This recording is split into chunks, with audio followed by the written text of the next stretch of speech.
Okay. So, hello, good morning. Welcome to Voices of Practice, where we hope to give voice to mental health practitioners and their lived experience of the work to highlight different therapeutic approaches and emerging themes in practice, especially in Asia.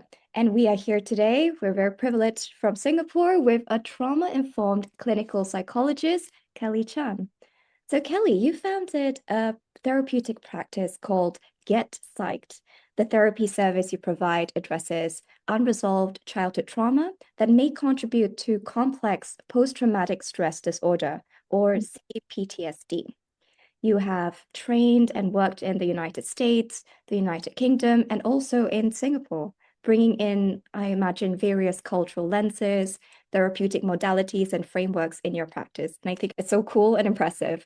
But you also specialize in psychodynamic and psychoanalytic modality of therapy.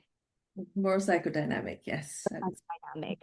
So before we continue exploring your work, perhaps we can begin with what drew you into the field? Sure. And thanks for a nice introduction. Happy to be here today. So, your question about what drew me to the field, I think it's very multifaceted, but I would say when I was growing up, mental health probably wasn't talked about as much as it is today. There was a lot of stigma around it. And I think in the schools that I grew up in, I had quite high achieving sort of classmates and schoolmates, but a lot of them were going through something and in various sort of degrees of distress and some of dysregulation in some ways. And I think I noticed that I was curious about what was going on for them, and no one really had any answers. So the teachers weren't really sure how to talk about these things or how to help us understand what's going on. We don't even know what's the best sort of position to take as a supportive friend or classmate. So I think it certainly piqued my interest. I think it's the scarcity of information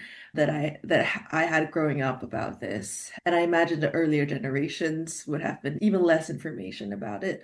So that kind of got me curious. So in university, I majored in psychology. I was in the US, so I could change degrees whenever if I didn't like the field of study.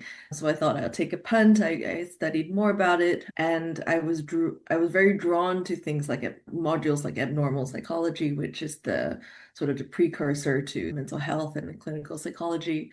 And yeah, and I guess the rest is history. I never really looked back. One of the most interesting things I've ever studied or read about. It's very cool. And what experiences or influence have shaped how you work with clients today? Yeah, that's a very broad question. I guess I can start from where I started from as a practitioner. I was very much working with the children and young adult, sort of young people population, so below 18, below 20. I specialize a lot in actually working with children under 5. It's a very crucial developmental stage, which informs a lot of how children get to learn about the world. So that kind of is a bit of a blueprint for a lot of us in the first 5 to 6 years of our lives. So I started as a child psych. I worked a lot with children, worked with children in foster care in the UK. So like in the more extreme ends of deprivation in the spectrum. And over time, when I moved into private practice, I started to see adults as well. It's largely the same sort of skill set, though with different problems, different difficulties as they kind of grow older and kind of go across the age span. But I realized that, especially with adults who are struggling with more emotional or social difficulties, a lot of things were rooted in childhood. And because I had the child training, it was very clear to me which needs were not met, which milestones were not well resolved, if you think about intrapsychic complexes. So I think that has generally been the approach that I've taken working with people to try to understand where they came from, not to dwell on the past, but a lot to do with how we understand where we came from so we might want to do something different for the future. So it's past looking and future looking at the same time. Past looking and future looking at the same time and working with it in the present. Yes, exactly. Cool. And so, from what I understand, like you mentioned, you worked with children below 5 before, and then so transition to adults. And within the spectrum, then, are there particular client themes or life stages you feel especially connected to now that you've explained that you had such a broad spectrum of experience? I think initially it would have been more of the early childhood, the period of attachment with their parents. I also work a lot with parents just to try to help nurture that environment, to help them feel empowered and to understand also because in that while working with parents, you can see what they bring into that parent-child relationship that is from their own relationship with their parents. So it becomes a lot of intergenerational work.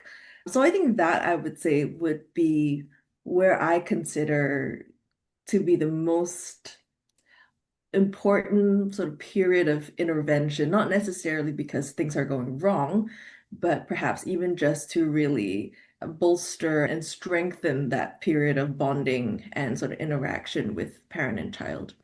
See, in that way, it's the root of it all to increase the awareness of how intergenerational trauma does get passed down. It is in that potent period of attachment that it forms. Yes, exactly. And how we could, if we were more thoughtful about it during that period, then we set a child up for success emotionally and more regular success, not necessarily being academic, but more like emotionally, more having the tools and the ability to regulate themselves more independently from a younger age. See. That is very interesting, especially with the ideas of success. And I assume if your clients are more Singaporeans, more locals, that is also something to talk about quite viscerally about success. Yeah, I think it's not just in Singapore, but definitely you'll see it here where we as a society have a pretty narrow definition of what success is. Yes. Amazing. Thank you. And how would you describe your way of working with clients? Yeah, so I think generally after all the years of practicing, I have adopted a bit more of an unstructured approach. When you're training in your clinical training, you're learning the different modalities. They're often encouraging you to be more structured so that you don't deviate from what is known as the gold standard, the evidence-based kind of approaches. But over time, I found that when it's overly structured, sometimes it becomes very clinician-led where I'm like, I need to go through all these steps with you. I need to make sure I get you to the end. So over time, I have learned and leaned into the more psychodynamic approach, though having all the frameworks from other modalities, well as a toolkit that I can use. So generally, my in my sessions, it should and will feel quite unstructured. Clients come in with whatever they want to talk about that day, whatever might be on their minds. And often the best work is done when they're not sure what they want to talk about. So when they come in, they're blank. Maybe the week went okay. There's nothing they need to, there's no crisis that they're in. There's no boss breathing down their neck, nothing very obvious. And it's often in that space where they don't know exactly what to talk about, but we give them the space to just think about whatever comes to mind that we start to get to know more about where they're at about different domains of their lives. Would Yeah. you consider that to be the idea of free association? Yeah. I see. That's really interesting. Yeah, where there's no real problem to solve, that's right there is the other stuff that can have space to breathe and come out. Yeah, and a lot of times people come into therapy in crisis, and if they leave when the crisis is done, they will incur another crisis at some point because something a little bit more deep-rooted hasn't actually been addressed. So that's where, as you're familiar with, the idea of free association comes in. Yeah. That's really cool. And I imagine that this is what you want potential clients to understand before starting sessions with you, to Mhm. understand this unstructured way of the sessions. And how would you, yeah, is there anything else that you would like clients to understand before starting sessions? Yeah, so I think my approach might not be for everyone. Some people come into speaking to a mental health professional in their minds, they just want to some help with getting a problem solved. There are many sort of practitioners who would focus on something like that when you're a CBT practitioner, a solution focused practitioner. But most of my clients would come to me having done a bout of therapy like that, like a short term, medium term kind of bout of therapy with previous therapists, and they would find themselves in a space where, yes, said problem was solved, and maybe I did learn a couple of things about myself, but I feel like there are other things that keep coming up, and they're not really problems. It might be baseline anxieties that they have about different things, self-concept, self-esteem, difficulties, not being very sure what they want, who they are. So they're not very neat problems to solve necessarily. And so that's where I think the kind of work that I do comes in very handy. So if someone works with me, what I usually tell them is that the work is slow and deep. The I believe that the change and the shifts that happen would be quite organic. It's not like today I give you this homework, you go and try doing something different and see how you feel about that. I've practiced that way before, and I find that the outcomes or the alleviation of symptoms is quite short term. So that's usually how I would approach and explain my approach. And a lot of my clients do stay with me for a pretty long time, knowing this at the back of their minds. A lot of them want someone consistently journeying through life with them.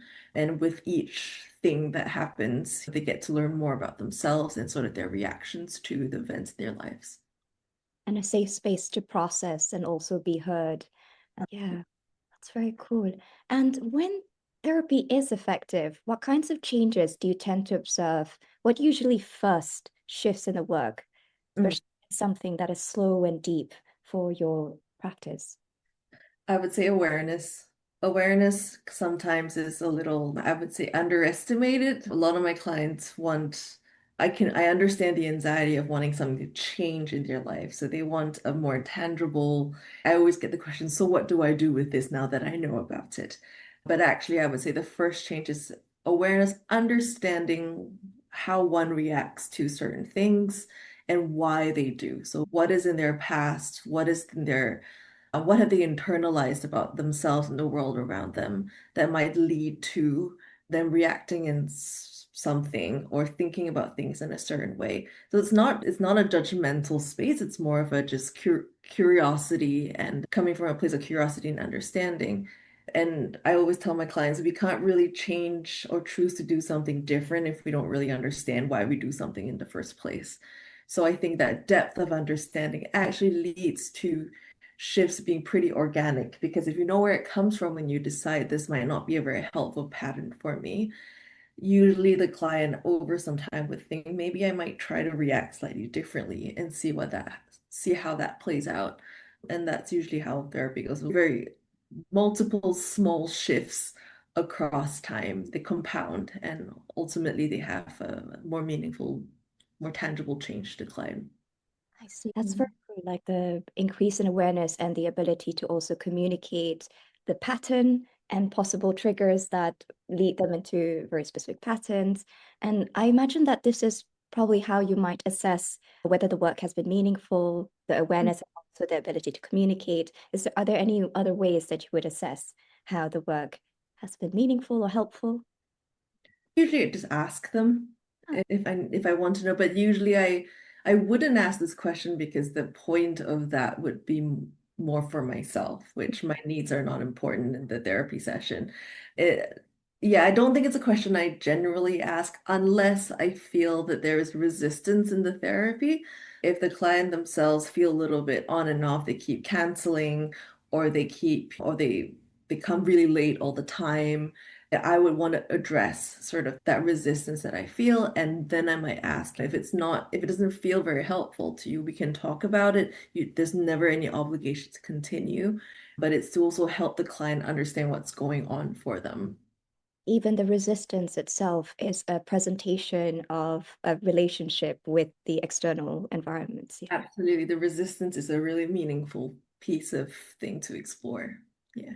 that's cool. And Kelly, you're not only a trained therapist, you are also an adjunct assistant professor in the National University of Singapore. Mhm. What do you think students often misunderstand about therapy or the field in general? Mm, I think students that I've spoken to are very interested in the field because it's a very exciting topic. It's very relatable. But from my experience, a lot of them go into it and then not realize just how much of a toll it takes. It's not just like comforting a friend. It's the idea of it sometimes sounds better, Mm. more meaningful and more purposeful than the actual experience of practicing, where you can feel like, especially if you work in the public system, which is a really good place to start training. You might be holding a lot of risk. There might be suicide risk, and it can feel like a lot of responsibility. So I think it's always good to get some experience before. I always tell my students to go try to see if you can get some internships or get an associate psych role, somehow a case manager role before you decide to pursue your master's in this, which is the minimum qualifying degree, just to get a taste of whether this is this really what you want. Yeah, so I would say that's where I think students might have an impression that might not turn out in the same in reality. And I'm reminded by how you started as well, where it's a curiosity to help your peers, to Mm, support them in some way, and then entering it like unpacking yeah. what this help might look like in as a professional. Yeah. And also the professional boundaries, so your responsibilities. Often when you start off, it's hard to know where that line is. How much do you try to save your client? How much is that actually on you versus how much is that just the way, like it's up to someone's own sort of will to live in many ways, and learning how to have that boundary. It's quite difficult, I think, especially at the start. I see. Yeah, I can imagine. Yeah, crisis intervention versus prevention versus building a community that can sustain all of these efforts are so many different levels too. And how has your approach to educating the next generation of practitioners evolved? I imagine that when you started, it's very different, and as you go along, there might be an evolution of how you are as a practitioner. Yeah, I think so. I was trained in the Anna Freud Center in the UK. So Freud already is a psychoanalytic approach. When you go into your undergrad, what professors, at least my professors, what they did was to frame it as this was the past, it's not relevant anymore. And then when I went into my master's, the first thing the professors told us was don't diss it until before you actually understand it.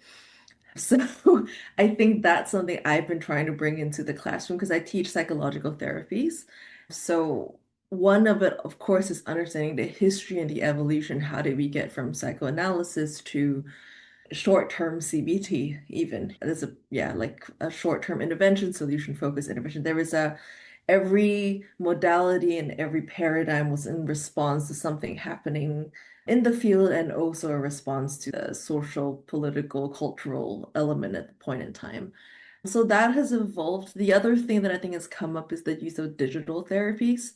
We cannot run away from AI and how that's being used. A lot of people are using it as at least a first point of conversing about their emotions and their mental health. And that can actually be a really helpful starting point.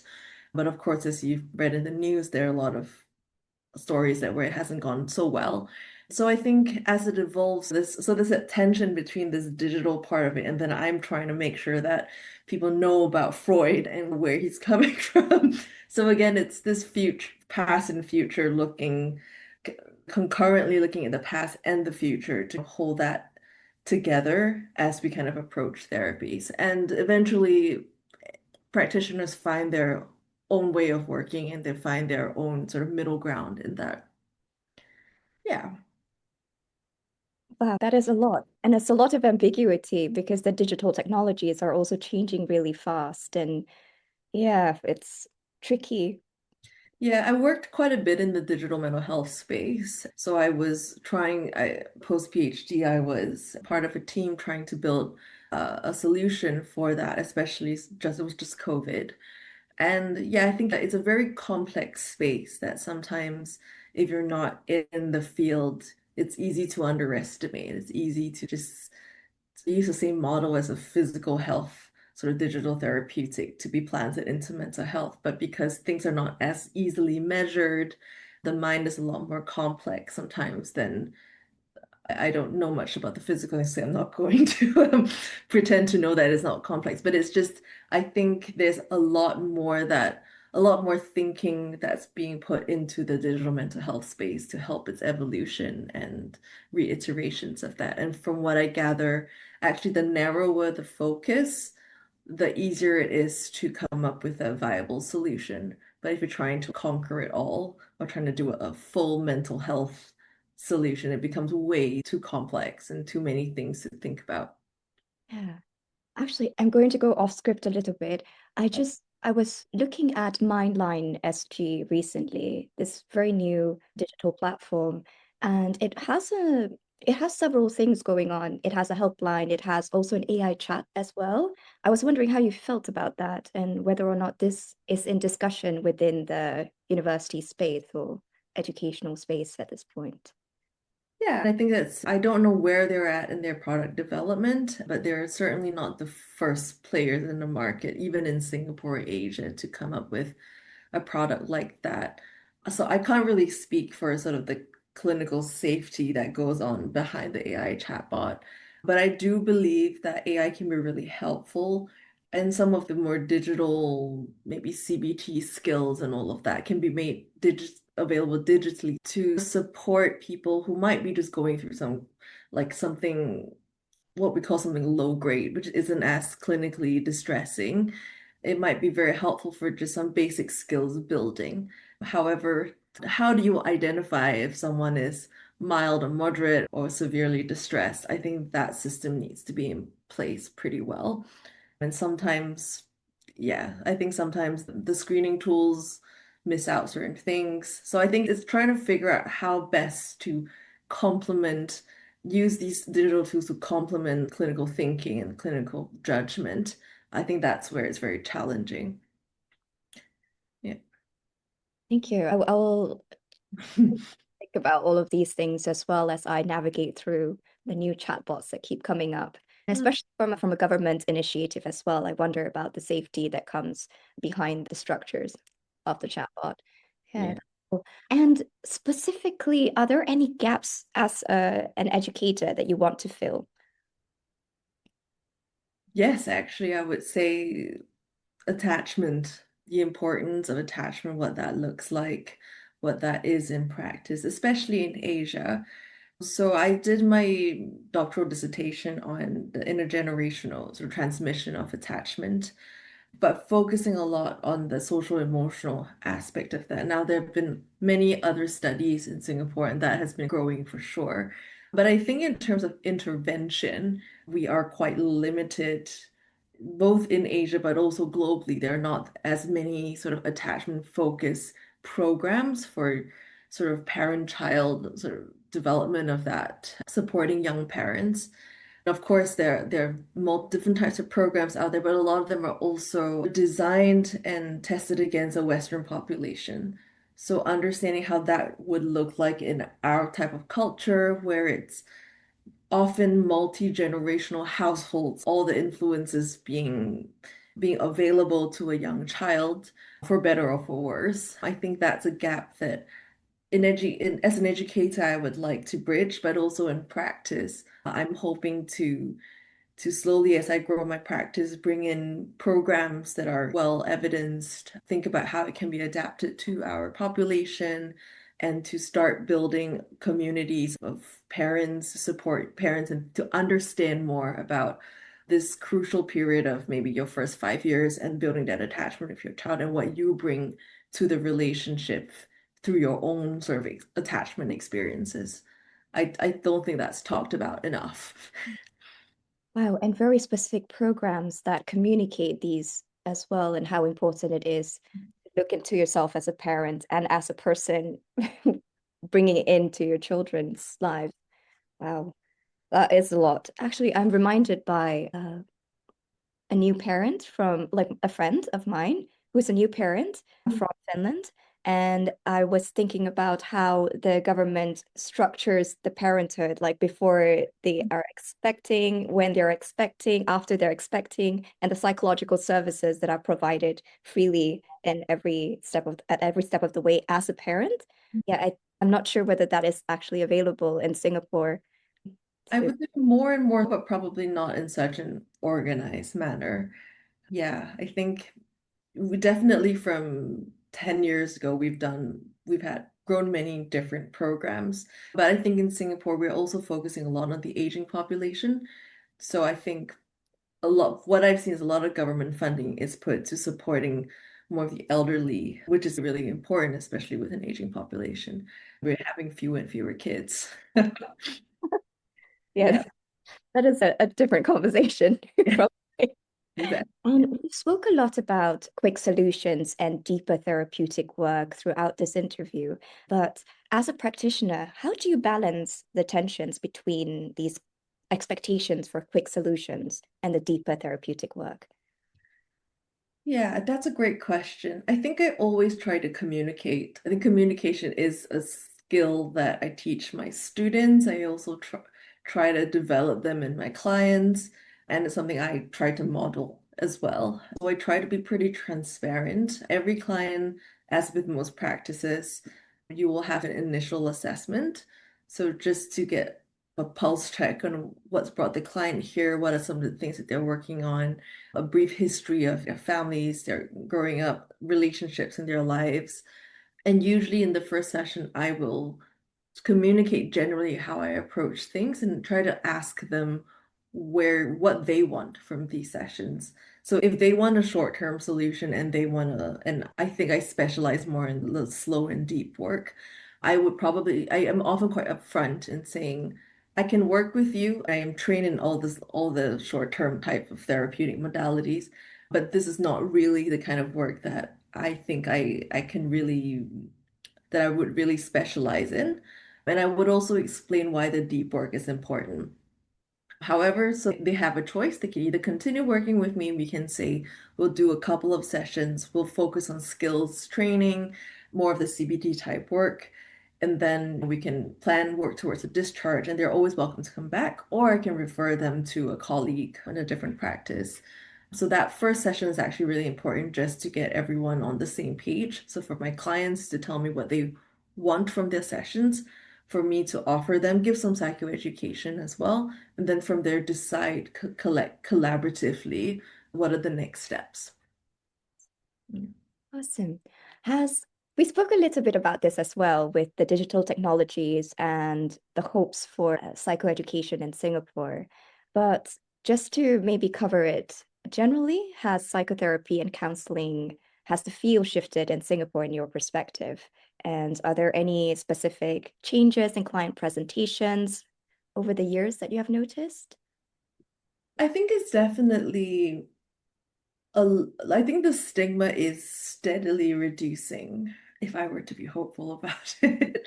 I think a lot of my clients they start seeking help around their 20s because they are just made a lot more aware of mental health and the importance of that.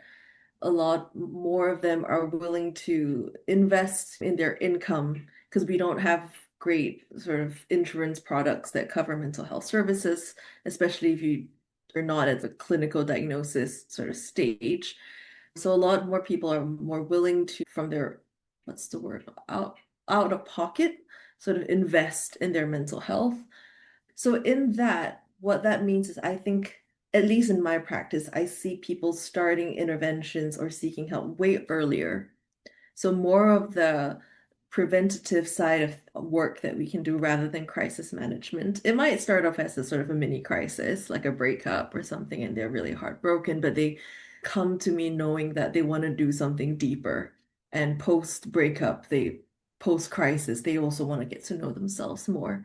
So I would say that has shifted. There's also lots of articles coming up about registering psychologists in our government. Yes. So to properly register psychologists, I think that's really important for a little quality control of the profession. I think that's something psychologists are always pushing for the last 10, 15 years or so. So yeah, I think with that, that would help with the shift of also legitimizing the Mm. profession. Hopefully that can open doors to insurance products being able to more readily include psychological services as long as you're registered under a governing body, things like that. Yeah. Yeah, in Singapore, it's a little bit complicated with the regulation, considering that there could be many different professions actually providing counseling and therapeutic help, from case managers to social workers to yeah, like a whole spectrum. And not everybody is a registered psychologist, but also providing very valuable support to the community. So it is interesting how I imagine how Singapore would shift towards a more holistic regulation for different. It's not dissimilar from other countries. You've got case managers in other countries, associate psychs as well, and they have a governing body for psychologists and for counselors, some of them even for psychotherapists. So if you fall somewhere in between. So I think that there are structures out there that we could model after and to see what's the best way to implement that in our sort of landscape of mental health professionals. Yeah. That's cool. I'm very happy to hear. And sorry, excuse me. Do you perceive any trends in social or cultural pressures that you see impacting mental health locally? What in terms of pressures, I think I see them as influences, not necessarily pressures. Social culture, as I was alluding to just now, I think the younger generation, from especially even the younger millennials, the Gen Zs, definitely the Gen Alphas, I think there's a lot more material on that on social media. Again, for better or worse, there's always a bit of a double-edged sword with technology. But I think some of those influences can definitely help. It definitely helps people understand mental health a little bit more, but that can create a rift with sort of their parents because of how different our sort of environment has been. It's the same with technology. If you think about how quickly the advent of technology entered our lives and talking to the generations before that who didn't have that in their lives. So I think it's socially, culturally, that's just how generations' paradigms shift and they grow and they develop. But I think it can make it hard for people to sometimes feel empathized by their parents. Maybe if they want to seek help. I still hear a lot of clients who say, "Oh, I can't because my parents actually they don't support me, they don't agree with this." So I think that's for more of the context in which we're practicing out of. I don't think they're necessarily pressures, but yeah. Yeah, when you mentioned that idea that the parental permission is required in a certain way, it also reminds me of a very Asian kind of filial piety situation coming in. So how does that sit with you? I think as long as you're a minor and you're not financially independent, you will definitely need to Mm. seek alignment from your parents, not just from an age point of view, but also financial resourcing. Of course. Where in countries where you have sort of state provision or state-based healthcare, at least maybe when you're of a certain age, you can access the service free of charge to some extent. And that means the parental aspect is less important. But in Asia, particularly, where we don't have this nation-based healthcare system like the NHS, we do need some out-of-pocket expenses. And if you're not financially independent, it becomes quite difficult. So I think it's quite prohibitive for help seeking, and especially for the kind of work I do, which is slow and deep and long term. So it does take commitment and alignment, Mm. both on the parents, the child and the parent, or the adolescent and the parent. Yeah, that is quite interesting to think about the accessibility of different kinds of interventions and possible help for the younger generation that requires parental permission. Yeah, yeah, that is quite potent an idea. Yeah, and actually even in the UK, more psychodynamic approaches are also not funded because the outcomes are less measurable versus something like CBT, where you do a lot of forms, you track a lot of outcomes. However, I know that at least in countries like the UK, this is changing, where a lot of universities are looking into ways to quantify the outcomes of psychoanalytic, psychodynamic type therapy, so the long and slow ones. And most of the research so far that I've read has shown that the gains and the outcomes are actually more sustained than the shorter term therapies. So it's for a different sort of problem. There's a time and place for each of these sort of modalities. That is very reassuring to know. I think we're going in the right direction in some way, or at least we have a model to follow, at least in Singapore. Sure. I'm very aware of the time, so I'm just going to perhaps end with this question. What might you want younger or newer psychologists or mental health allies perhaps to know about sustaining themselves in this work?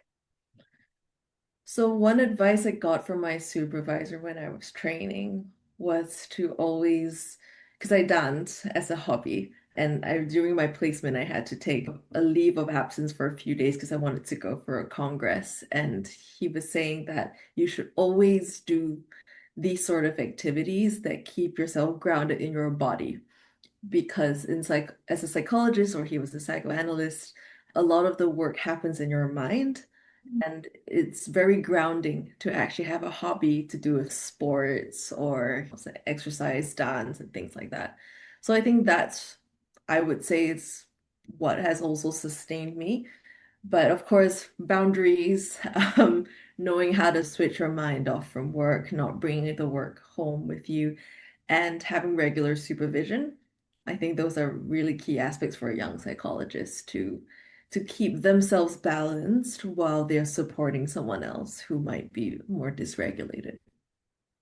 Thank you for sharing. Yeah, the mind-body connection and what everything about consciousness and what's happening up and down is it's still something that we don't really fully understand. Anything that's really quite profound to regulate your body in different ways.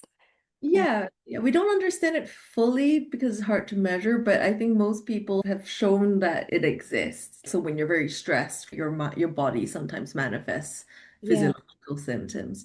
So the connection is definitely there. And it's the same principle in why we use breathing techniques and sort of tension and relaxation techniques is because you can send messages from your body to go back into your mind, to calm your mind. So that connection is something I guess we play around with a lot. Just out of curiosity, would you happen to do this within your classroom as well? To start off with a kind of breathing exercise before your class and But then that's a good point. I've never started with that. I might teach them because these are easy exercises to learn. I might teach them as part of in my lessons of understanding what psychological therapies could look like and what are the relaxation techniques. And if we do a role play, I might get them to teach someone else as a position of a psychologist. But I've never started my class with that to regulate everyone. But I might take that on in the next semester that I'm teaching.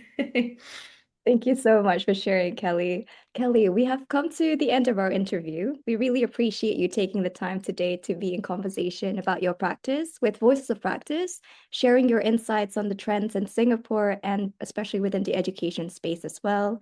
We look forward to continually engage the community of practitioners to support the network and gain transparency of the field of mental health in Singapore. Thank you once again, Kelly, and wish you a good day. Yes. Same to you. Bye.